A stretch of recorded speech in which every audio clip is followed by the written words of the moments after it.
पिछले एपिसोड में हमने देखा था कि ग्रैंडपा मास्टर के पास आ चुका था, जहां वो उनके साथ लड़ना शुरू कर देता है क्योंकि ग्रैंडपा चाह रहा था कि वो पिंगान और निंगिया दोनों की जान ले ले। लेकिन मास्टर ने उसे आकर रोक लिया था, तो ग्रैंडपा उनके साथ ही लड़ाई करना शुरू कर देता है। लेकिन वो वहां पर मास्टर का कुछ बिगाड़ ही नहीं पा रहा था। बिगाड़ने की तो दूर की बात थी, वो तो उन्हें टच तक नहीं कर पा रहा होता है, जिस वजह से उसे उसकी औकात पता चल चुकी थी। उसी के साथ साथ मास्टर ने पिंगान को ये भी बताया था कि लिन की हालत सही हो चुकी है, किसी ने उसे दवा ला कर दी, जिस वजह से कुछ दिनों के अंदर लिन ठीक हो जाएगा। तो वहीं जुआन जो था, जब वो अपने घर पर आता है तो उसे पता चलता है कि किसी ने उसकी दादी की जान ले ली है। बहुत ही बुरी तरीके से उसकी दादी को किसी ने मार दिया। इस चीज को जानकर जुआन इतना ज्यादा भड़क जाता है जिसकी कोई हद नहीं थी। जिसके बाद यहाँ से ये एपिसोड शुरू होता है। तो इस एपिसोड की शुरुआत में जैसे ही जुआन ने अपनी दादी को घर के बरामदे में देखा था, वो एकदम ज्यादा भड़क चुका था। वो जैसे ही अंदर जा रहा होता है, लैंग उससे कहता है कि रुक जाओ, तुम्हारा गुस्सा ना बहुत ही ज्यादा बेकार है, इसलिए पहले मैं अंदर जाकर देखता हूँ कि क्या पता तुम्हारी दादी के अंदर अभी आखिरी सांसें बची हो। मैं चेक करके बताऊंगा, तब तुम्हें कुछ करना हो तो करना। इसलिए गुस्से में ही सही, लेकिन जुआन वहां पर रुक जाता है और लैंग अंदर जाकर उसकी दादी को चेक करने लग गया था, जिसे इतना बुरी तरीके से मारा गया था कि उसका धड़ एक तरफ होता है और उसकी गर्दन पूरी तरह से मुड़कर पीछे आ गई थी। और इस चीज को चेक करके लैंग वहां पर बता देता है कि अफसोस से कहना पड़ रहा है, लेकिन तुम्हारी दादी की जान जा चुकी है, कोई सांस नहीं बची उनके अंदर। जुआन वहीं पर हाथ पर पटकने लगता है कि नहीं, ऐसा नहीं हो सकता, मेरी दादी ने किसी का क्या ही बिगाड़ा था जो उसकी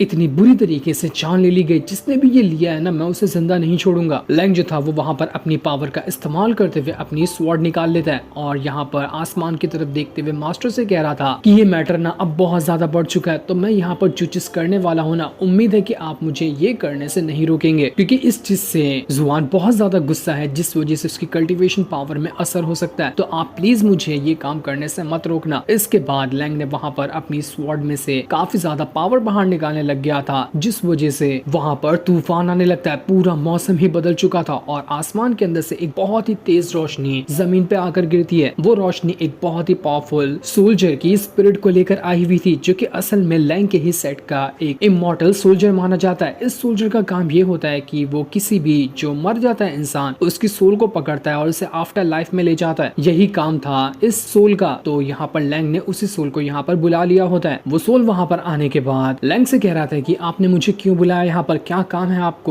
तब लैंग कहता है कि तुम्हें जो सामने बुढ़िया दिख रही है ना, ये हाल फिलहाल ही मरी है, इसकी सोल अभी इसके अंदर से निकली होगी, तो तुम एक काम करो, उसकी सोल को अपने कंट्रोल में ले लो, ताकि हो सकता है कि तुम बाद में उसकी सोल का इस्तेमाल करते हुए इसे एक वापस से रीइंकार्नेट कर पाओगे, जिस वजह से जुआन की दादी को अगला जन्म मिल सकता है। तो यहाँ पर वो जो सोल आई थी, वो अपनी पावर का इस्तेमाल करते हुए बुढ़िया की जो सोल होती है उसे अपने कब्जे में कैप्चर कर लेता है, ताकि उसे बाद में वापस से जो आफ्टर लाइफ के बाद रीइंकार्नेशन का प्रोसेस होगा वो करवा सके। दूसरी तरफ हम निंगिया और पिंगान को देखते हैं, जहाँ पर निंगिया अभी भी पिंगान को अपने कंधे पे बिठाकर भाग रही थी। वो बहुत ज्यादा थकी होती है, लेकिन तब भी वो पिंगान को कंधे पर उठाए हुए थी। लेकिन तब यहाँ पर निंगिया की फ्लाइंग स्वॉर्ड उसे पिंगान का चेहरा दिखाकर कहती है शैडो की मदद से कि देखो यहाँ पर पिंगान तो जागा हुआ है, फिर तुम क्यों उसे ऐसे उठाकर लेके जा रही हो। ये देखकर तो निंगिया भी हैरान रह जाती है और पिंगान को वहाँ पर पटकते हुए कहती है कि तुमने मेरे साथ यहाँ पर धोखेबाजी की, तुम जागे हुए थे ना, तब भी तुमने मुझे मजबूर किया कि मैं तुम्हें कंधे पे उठा के लेके जाऊँ। पिंगान कहता है अरे नहीं नहीं यार, मैं तो बस अभी भी जागा हूँ, मैं पहले थोड़ी ना जागा था, मैं तो कब से बेहोश ही था।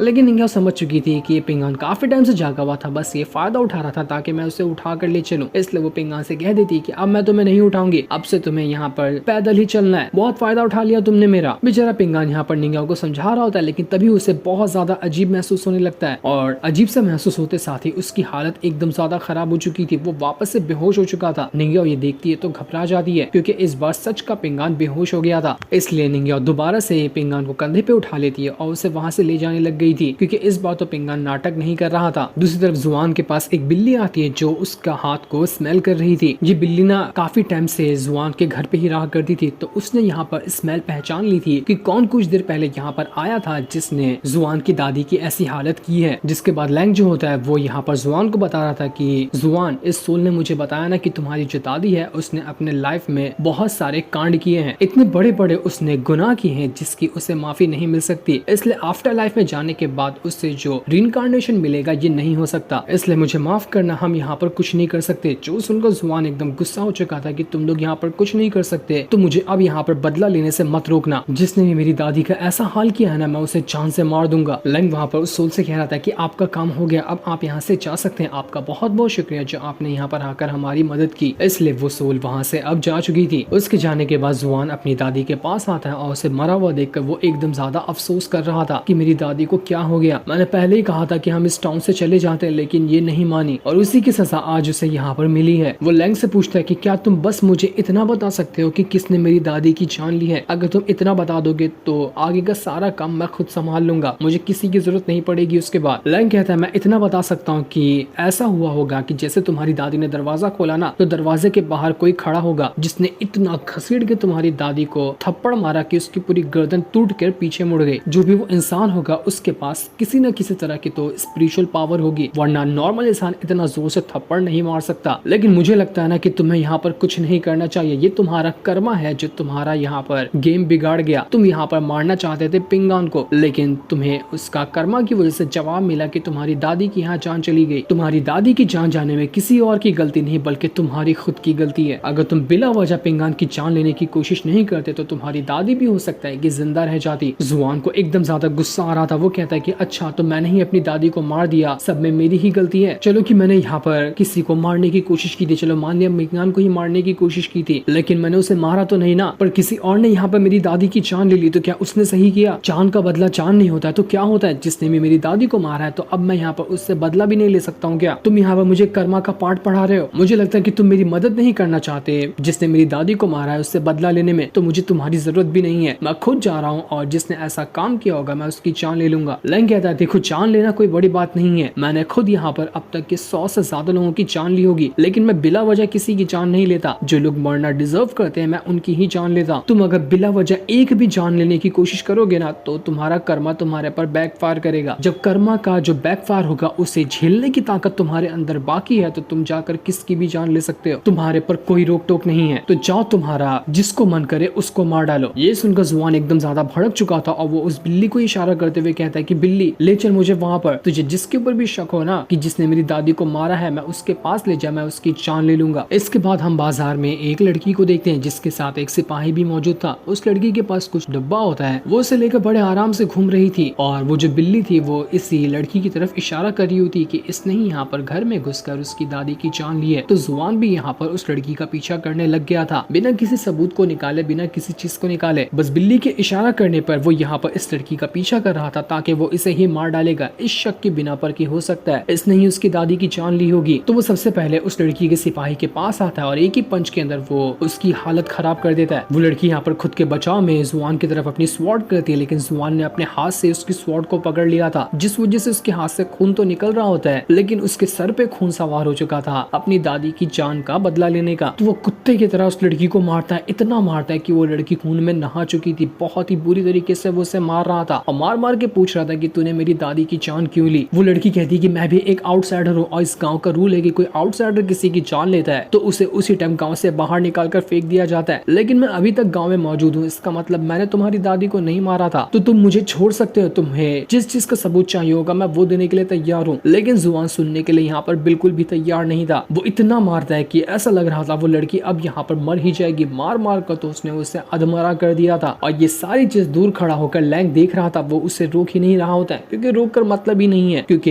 यहाँ पर जुआन ने खुद ही डिसाइड किया है कि अगर उसने किसी की जान ली तो वो कर्मा का जो बैकफायर होगा उसे झेलने के लिए वो तैयार है। जिसके बाद जुआन इतनी जोर से वहाँ पर उस लड़की का गला दबा देता है कि ऐसा लग रहा था वो लड़की अब यहाँ पर मर चुकी है। जुआन ने यहाँ पर बस शक की बिना पर उस लड़की की जान ले ली। दूसरी तरफ हम निंगियाओ को देखते हैं जो पिंगान को अपनी पीठ पे उठाए हुए उसी डॉक्टर के पास आती है जिसने बचपन में यहाँ पर पिंगान को ब्रेथ कंट्रोलिंग टेक्निक सिखाई थी। निंगियाओ यहाँ पर पिंगान को लाई हुई थी ताकि डॉक्टर पिंगान का इलाज कर सके जिससे वो ठीक हो जाएगा। डॉक्टर वहाँ पर निंगियाओ से कह रहा था कि तुम्हें यहाँ पर कोई रिस्पेक्ट नहीं है क्या, तुम डायरेक्ट घुसी चली आ रही हो, वो भी किसी को कंधे पे उठाए हुए। निंगियाओ कहती मैं यहाँ पर मैनर वगैरह सीखने के लिए नहीं आई, मुझे यहाँ पर पिंगान की जान बचानी है, तो आप पहले वो काम करो, जान बचाने से बढ़कर कोई काम नहीं है। डॉक्टर वहाँ पर कहता है कि अगर इस पिंगान को दर्द हो रहा है तो दर्द उसे सहने दो क्योंकि इसकी जिंदगी ही दर्द से भरी हुई है और दर्द सह लेगा तो क्या होगा, वैसे भी इसका जिंदा रहकर कोई फायदा नहीं है क्योंकि ये बिल्कुल लूजर है, इसके पास कुछ नहीं, ना ही इसके पास अभी तक की कोई अच्छी अपॉर्चुनिटी मिली है, तो इसका जिंदा रहकर भी क्या फायदा। मैंने तुम्हें कितनी बार कहा कि तुम कितनी भी कोशिश कर लो लेकिन इसका कुछ नहीं कर पाओगे जब तक कि इसे अच्छी अपॉर्चुनिटी नहीं मिलती। इसे तो खुद ही डूबकर पानी में मर जाना चाहिए कि एक लड़की उसे उठाकर यहाँ तक लाई है। इसके अंदर इतनी भी हिम्मत नहीं कि वो खुद के दम पर खड़ा होकर यहाँ पर आ सके। इससे शर्म की बात इसके लिए क्या ही होगी। डॉक्टर तो बस यहाँ पर पिंगान को गुस्सा दिलाने की कोशिश कर रहा था, लेकिन फिर भी वो आखिरकार निंजा उसे कह रहे थे कि जाओ बिठा दो इसे टेबल पे, देखता हूँ कि क्या किया जा सकता है इसका। वो पिंगान से वहाँ पर कह रहा था कि आखिर तुम्हें सर्वाइव करने के लिए क्या चाहिए, क्या है तुम्हारे पास, कुछ भी नहीं है। हमेशा तुम इसी तरह की मुसीबत में पड़ते रहोगे और कोई लड़की तुम्हें हमेशा बचाने के लिए आएगी, ऐसा कभी नहीं होगा। निंजा डॉक्टर से कहती कि डॉक्टर आप ना इसे बाद में डांट लेना, इससे अच्छे से सबक सिखा लेना, लेकिन पहले इसकी जान तो बचाइए। कहीं आपकी डांट सुनते सुनते ये मर गया तो अच्छी बात नहीं है ना। जिस पर डॉक्टर कहता है ठीक है समझ गया, तुम्हें इसकी कुछ ज्यादा ही परवाह है। इसके बाद डॉक्टर वहाँ पर अपनी छड़ी का इस्तेमाल करते हुए पिंगान को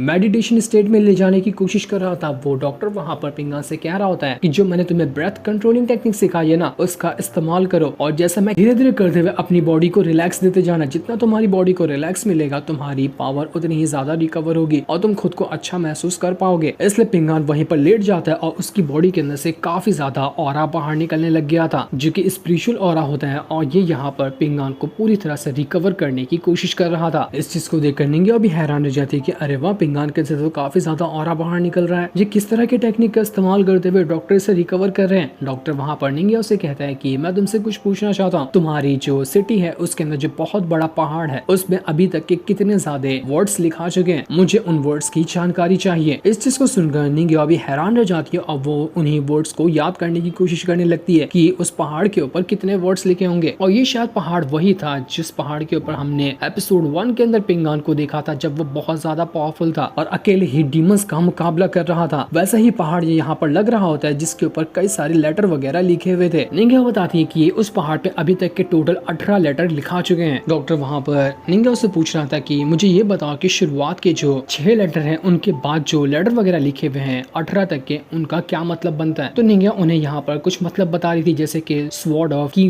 लिखा होता है और अलग अलग तरह की चीजें वहाँ पर लिखी हुई थी। उन सब चीजों को ही वो वहाँ पर बता रही थी। मास्टर वहाँ पर जो डॉक्टर थे वो कहते हैं कि मुझे पता है कि तुम्हारा नाम अभी तक के उस पहाड़ के ऊपर नहीं लिखा गया, क्योंकि जो भी यहाँ पर डीमन को मारता है या फिर बहुत ही कमाल के ड्रैगन वगैरह को किल करता है उनका ही नाम उस पहाड़ के ऊपर लिखा जाता है, जो कि अभी तक के तुमने नहीं किया। अगर तुम आगे चलकर बहुत ही पावरफुल ड्रैगन या फिर डीमन की आर्मी से मुकाबला करते हुए उन्हें खत्म करती हो, तभी तुम्हारा नाम उस पहाड़ के ऊपर लिखा जाएगा, क्योंकि वहाँ पर सिर्फ लेजेंडरी लोगों का नाम लिखा जाता है, और या फिर कोई लेजेंडरी टेक्निक वगैरह हो गई तो उनका ही नाम लिखा जाता है। नहीं क्या कहते कि डॉक्टर मुझे एक चीज समझ नहीं आ रही कि आप इतनी ज्यादा जानकारी मेरे टाउन के बारे में कैसे रख सकते हैं, जबकि आप तो यहीं पर रहते हैं और आपको इतनी जानकारी है कि जितने भी मेरे टाउन वाले को उस पहाड़ के बारे में नहीं होगी। डॉक्टर बताता है कि तुम नहीं समझोगी, ये बात करीब कुछ साल पहले की है। एक आदमी था जो कि अपने लाइफ के एक्सपीरियंस को अपनी किताबों में लिखा करता था। उसने कई सारी कल्टीवेशन से जुड़ी चीजें भी लिखी और तुम्हारे टाउन के बारे में भी काफी कुछ लिखा, क्योंकि वो तुम्हारे टाउन से ही आता था। लेकिन जब वो हमारे इस गांव से गुजर रहा था तो वहां पर उसकी जान चली गई और यहाँ पर आकर उसने अपना दम तोड़ दिया। तो उसकी जो बुक थी उसके पास, उस बुक को मैंने रख लिया। इसी बुक की मदद से मुझे तुम्हारे टाउन के बारे में इतनी सारी चीजें पता है। तभी पिंगान की बॉडी के अंदर से और ज्यादा ऑरा बाहर फेंकने लग जाता है, क्योंकि वो धीरे धीरे करते हुए रिकवर खुद को करते जा रहा था। इस चीज को देखकर यहाँ पर निंजा भी हैरान रह जाती कि अरे वाह, क्या कमाल की टेक्निक डॉक्टर ने यहाँ पर पिंगान के ऊपर इस्तेमाल की है। डॉक्टर वहाँ पर निंजा से कह रहा था कि मैं अगर तुमसे एक सवाल पूछूं कि अगर किसी बंदे के अंदर या फिर कोई बंदी भी हो सकती है, उसके दिल की कोई बात हो जब वो खुद मुंह से ना कहना चाह रहा हो, तब भी क्या तुम इस चीज को समझ सकती हो। निंजा थोड़ा सा शर्माती है लेकिन वो उस चीज का जवाब नहीं देती। लेकिन तब वहाँ पर डॉक्टर उससे कहता है कि ठीक है, तुम्हें जवाब नहीं देना है तो मत जवाब दो, मुझे अभी इसका जवाब चाहिए भी नहीं। इसके बाद वो डॉक्टर अपनी पावर का इस्तेमाल करते हुए निंजा को भी जितनी चोटें लगी थी उससे भी ठीक करने की कोशिश करता है। उसके ऊपर भी वो वही मेथड का इस्तेमाल करता है जैसा कि वो पिंगान के ऊपर कर रहा था। इस वजह से निंजा के अंदर से भी काफी ज्यादा ऑरा बाहर निकलने लग जाता है। दोनों अब यहाँ पर खुद को रिकवर करने में लग चुके थे। दूसरी तरफ हम गुआंग को देखते हैं जिसके पास दाली डायनेस्टी से एक लेटर आया हुआ था। उस लेटर को वो ब्रदर सॉन्ग को देते हुए कहता है कि तुम तो यहाँ के प्रिंस होने वाले हो ना हमारी दाली डायनेस्टी के, तो जरा तुम ही खोल के इस लेटर को पढ़ो कि इसमें क्या लिखा हुआ है। ब्रदर सॉन्ग जैसे उस लेटर को पढ़ता है उसे पता चलता है कि 3 दिन के अंदर उसे जल्द से जल्द दाली डायनेस्टी के अंदर पहुंचना होगा, क्योंकि जो काम वो उससे करना है उसकी डेडलाइन करीब आ रही है। 3 दिन के अंदर वो काम पूरा करना होगा। ब्रदर सॉन्ग एकदम हैरान रहता है कि आखिर ये कौन सा काम है जिसे 3 दिन के अंदर करना है, मुझे तो इसके बारे में कोई खबर नहीं थी। जिस पर गुआन कहता है कि तुम ना एक बहुत ही बड़े और बहुत ही कॉम्प्लिकेटेड चेस का जो गेम होता है है उसके अंदर के एक अभी पियादे हो, तुम्हें खेल समझते समझते ही किंग तक के जाना पड़ेगा, तो खुद का दिमाग खुला रखो, अपने आप ही सब कुछ समझते जाओगे। इसके बाद वो अपने कई सारे सिपाहियों को वहाँ पर बुलाकर उन सभी से कह देता है कि हमारे साथियों को जितने भी होंगे उन सभी को खबर कर दो इस लेटर के बारे में। लेकिन वो लेटर क्या था और ब्रदर सॉन्ग को अब कौन सा काम करना है इसके बारे में अभी हमें नहीं बताया जाता। दूसरी तरफ हम मिस जू की घोड़ा गाड़ी को देखते हैं जिसके अंदर वही लन का जो आर्मर था वो रखा हुआ था, क्योंकि अब ऐसा लग रहा था शायद ये लोग टाउन से जा रहे हैं, जो पिंगान का गांव है उसी गांव से, इसलिए ये लोग घोड़ा गाड़ी में डालकर उस आर्मर को ले जा रहे थे। दूसरी तरफ हम जुआन को देखते हैं जो अपने दादी की कब्र के पास आता है और उनसे कह रहा था कि मैं जा रहा हूँ लन के साथ उसके सेट में इस गाँव को हमेशा हमेशा के लिए छोड़कर, लेकिन आपको टेंशन लेने की जरूरत नहीं है, मैं जहाँ पर भी रहूंगा आपको हमेशा याद रखूंगा और खुद का मैं ख्याल रख सकता हूँ, आप जहाँ पर भी रहना वहाँ पर एकदम सुकून से रहना। जुआन यहाँ पर लैंग से कह रहा था कि आखिर हमारे टाउन से अब सारे के सारे आउटसाइडर लोग जा क्यों रहे हैं, ज्यादातर जो है वो सब के सब अपना बोरिया बिस्तर बांध कर यहाँ से जा रहे हैं। जिस पर लैंग कहता है कि जितने भी आउटसाइडर होते हैं वो ज्यादातर यहाँ पर आते हैं अपॉर्चुनिटी की तलाश में, और अपॉर्चुनिटी मिलते साथ ही वो लोग अपना यहाँ से निकल जाते हैं। तो जो भी आउटसाइडर अपना टारगेट पूरा कर चुके होंगे तो वो सब के सब यहाँ से रिटर्न जा रहे हैं। जिसके बाद हम उस लड़की को भी देखते हैं जिसके ऊपर बिल्ली ने शक किया था कि उसने जुआन की दादी को मार दिया, तो वो लड़की अभी भी जिंदा होती है क्योंकि जुआन ने उस लड़की को नहीं मारा था। वो दोबारा से कर्मा का बैकफायर नहीं झेल सकता था, एक बार कर्मा का बैकफायर तो उसकी दादी की जान ले चुका है, तो अगली बार का उसे वो कितना ज्यादा नुकसान पहुंचा सकता है ये जुआन बर्दाश्त नहीं कर सकता था, इसलिए उस लड़की की जान बख्श दी थी। दूसरी तरफ हम वहाँ पर ग्रैंडपा की पोती को देखते हैं, वो भी यहाँ से जाने की तैयारी कर रही थी। वो अपनी घोड़ा गाड़ी में बैठकर वहाँ से जाने लगती है। जाते जाते वो कह रही थी कि मेरे ग्रैंडपा भी जल्दी आते ही होंगे, क्या पता वो रास्ते में ही मिल जाए तो बहुत अच्छी बात होगी। दूसरी तरफ हम यहाँ पर उसे ग्रैंडपा को देखते हैं जो जंगल के बीच आ चुका था, उसे यहाँ पर कुछ खास चीज मिली नहीं थी, तो वो सोच रहा था कि वो यहाँ के टाउन से जो एक बहुत ही पावरफुल स्पिरिचुअल माउंटेन है उसे ही उठाकर ले जाएगा। तो वो अपने अंदर से अपने एप स्पिरिट को बाहर निकाल लेता है ताकि वो एप स्पिरिट यहाँ से सीधा एक माउंटेन ही उठाकर ले जाए। कुछ मिला नहीं तो भाई सब माउंटेन ही उठाकर ले जा रहा था। वो एप स्पिरिट यहाँ पर इतनी बड़ी और इतनी ज्यादा स्ट्रॉन्ग होती है कि वो आसानी से यहाँ पर बस एक ही हाथ से पकड़ते हुए पूरी माउंटेन को जमीन से उखाड़ कर बाहर कर देती है। इतनी ज्यादा खतरनाक वो यहाँ पर एप स्पिरिट थी। लेकिन जैसे यहाँ पर ग्रैंडपा खुश होते हुए जा ही रहा था कि चलो माउंटेन तो मिला, लेकिन उसके जाने से पहले वहाँ पर मास्टर पहुंच जाते हैं जो अपनी पावर का इस्तेमाल करते हुए एक बहुत ही स्ट्रॉन्ग प्रेशर उस एप स्पिरिट पे डालने लगते हैं। इस वजह से तो उस एप स्पिरिट की हालत खराब हो गई थी। ग्रैंडपा वहाँ पर मास्टर से कहता कि अब तो मैं यहाँ पर किसी की जान नहीं ले रहा ना, कोई चीज मुझे पसंद आ गई मैं उसे ले जा रहा हूँ, तो ये तो कम से कम ले जाने दो। मास्टर कहते हैं यहाँ पर कोई चीज लावारिस नहीं पड़ी हुई, तुम यहाँ की कोई चीज नहीं ले जा सकते, इसे रख कर जाओ वरना यहाँ पर मेरा दिमाग फिरा तो मैं तुम्हें जिंदा नहीं छोड़ूंगा। एप स्पिरिट वहाँ पर कहती है नहीं छोड़ूंगा, इसे लेकर जाऊंगा, क्या उखाड़ लोगे तुम। ये सुनकर मास्टर को इतना ज्यादा गुस्सा आता है कि वो एक ही लात मारकर उस एप स्पिरिट का मुंह ही ढीला कर देते हैं। जिसके बाद मास्टर ने अपनी पावर का इस्तेमाल करते हुए उस माउंटेन को उसकी जगह पर वापस रख दिया था ताकि ये माउंटेन हमेशा यहीं पर रहे और कोई उसे दूसरा ले जा ना सके। वो एप स्पिरिट यहाँ पर मास्टर से कह दे कि मास्टर तुझे क्या लगता है कि हर बार तू मुझे हरा देगा, नहीं ऐसा नहीं हो सकता, तूने बहुत यहाँ पर मेरे ऊपर ऑर्डर चला लिया, जाते जाते मैं यहाँ पर तेरी ही जान लेकर जाऊंगा तो तू मरने के लिए तैयार हो जा। वो मास्टर के ऊपर घसीट कर एक पंच मारने वाला था लेकिन मास्टर उल्टा एक ही लात मारकर उससे बहुत दूर उड़ा देते हैं और ऐसा लग रहा था कि एक ही लात के अंदर उस एप स्पिरिट का अंचर पंचर ढीला हो गया, वो तो उड़ भी नहीं पा रहा होता है। मास्टर अपनी और ज्यादा पावर का इस्तेमाल करते हुए जितना हो सकता था और ज्यादा प्रेशर उस एप स्पिरिट पर लगाने लगते हैं। इस वजह से तो एप स्पिरिट की हालत एकदम ज्यादा खराब हो चुकी थी। ऐसा लग रहा था कि एप स्पिरिट का वहाँ पर खेल ही खत्म हो गया, वो मर गई क्योंकि उसके अंदर से अब कोई हरकत ही नहीं हो रही थी जिसकी मदद से वो एप स्पिरिट पता लगा सके कि वो जिंदा है कि मर गया। मास्टर वहाँ पर पूरे गुस्से के साथ उस ग्रैंडपा से कह रहे होते हैं कि शुक्र मना कि अभी मेरा ये टाइम चल रहा है, अगर यहाँ पर मेरी जवानी का टाइम चल रहा होता और मैं करीब करीब 60 साल और पहले के टाइम पे पहुंच पाता ना, तो इस तेरी हरकत की वजह से मुझे इतना ज्यादा गुस्सा आता कि मैं तेरी तो जान ले लेता, उसी के साथ साथ तेरा तो ज़ैंगियन माउंटेन ना उसे भी पूरी तरह से डिस्ट्रॉय कर दिया होता। तो शुक्र मान के अभी मैं उतना ज्यादा गुस्से में नहीं रहता और बस यहाँ पर तुझे थोड़ी सी सजा देकर तेरा गुस्सा शांत कर दिया। मानना पड़ेगा मास्टर बहुत ही ज्यादा गुस्से वाले और बहुत ही ज्यादा पावरफुल भी है। जो सीन दिखाती है ये एपिसोड यहीं पर एंड हो जाता है।